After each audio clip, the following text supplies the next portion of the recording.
71st national award winners. మన Indian government 2023 ఇయర్కి సంబంధించిన నేషనల్ ఫిల్మ్ అవార్డ్స్ ప్రకటించింది.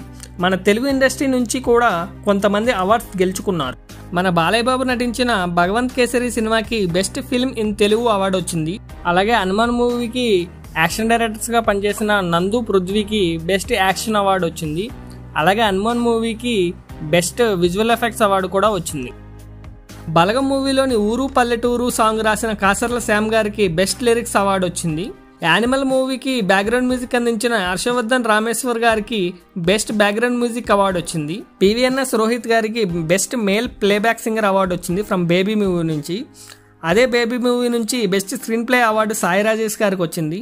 అలాగే బెస్ట్ చైల్డ్ ఆర్టిస్ట్ కింద సుకృతి వేణి బండ్రెడ్డి గారికి గాంధీ తాత చెట్టు నుంచి అవార్డు వచ్చింది. ఈమె సుకుమార్ గారి కుమార్తె. ఇంకా ఓవరాల్గా చూసుకుంటే బెస్ట్ యాక్టర్ కింద 2 అవార్డు గెలుచుకున్నారు. ఒకరు షారుఖ్ ఖాన్ ఫ్రమ్ జవాన్ నుంచి, 2 Vikrant Massey from 12th fail నుంచి.